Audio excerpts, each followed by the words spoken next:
Thank you, Leader Schumer, Senator Murray. Yes, today we say no more. No more of an out-of-control militarized ICE roaming the streets of communities across the country. No more terrorizing our communities and detaining innocent children. No more beating and detaining Latinos simply for the color of our skin and because we occasionally choose to speak Spanish. No more killing United States citizens who are out peacefully protesting or monitoring this activity. That's brought us to this point. We're all here because the whole world watched as ICE and CBP officers killed 2 Americans over the course of 2.5 weeks in Minnesota. Not because those shootings were unavoidable, but because Trump's ICE and CBP are out of control and seem to be empowered by this administration to act with impunity.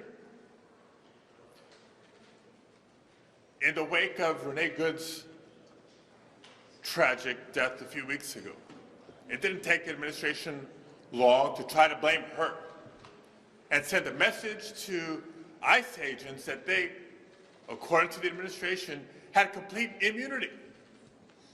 Number one, no, they don't. Number two, it's the opposite message to send. And it should not shock anybody that less than 3 weeks later, we saw the shooting in the back of Alex Padilla. Our position is clear. Separate the Department of Homeland Security spending bill from the rest of the bills, and let's work on meaningful reforms.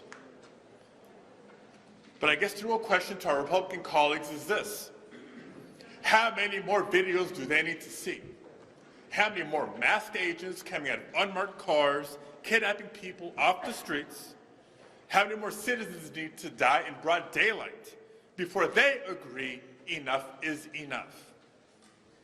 There must be real oversight and accountability. Yes, for the agents on the ground, but also from the leaders giving them their orders. ICE and CBP are not above the law. I also want to be clear about this. This is not a political or even a policy disagreement over immigration.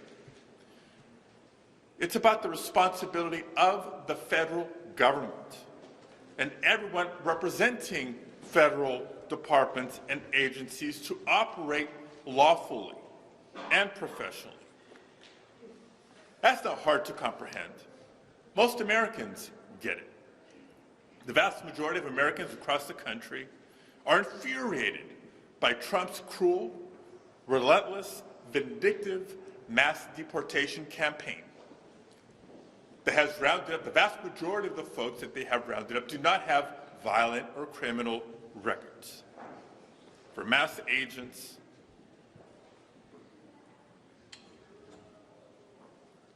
detaining people so aggressively, often violently, and also call your attention to, once they're detained, the horrible conditions many of them are being held in. I saw with my own eyes in California City last Tuesday, the largest detention facility in California. You've seen the videos out of Texas and now Maryland and others about the conditions that detainees are being kept in. And all for what? If the letter from Attorney General Bondi to Governor Walz is any indicator, it has nothing to do with public safety. The demand for their voter rolls tells you what this is really about. It's about trying to rig the next election and their desperate attempt to hold on to power. It's despicable and unacceptable. Congress must assert its authority. Republicans and Democrats in Congress must assert our authority as a co-equal branch of government to end this chaos and reel in this administration's abuses of power. So that's what we're standing up for: true oversight, real accountability. The Department of Homeland Security cannot be allowed to receive more funds while they act with disregard to the law and the Constitution.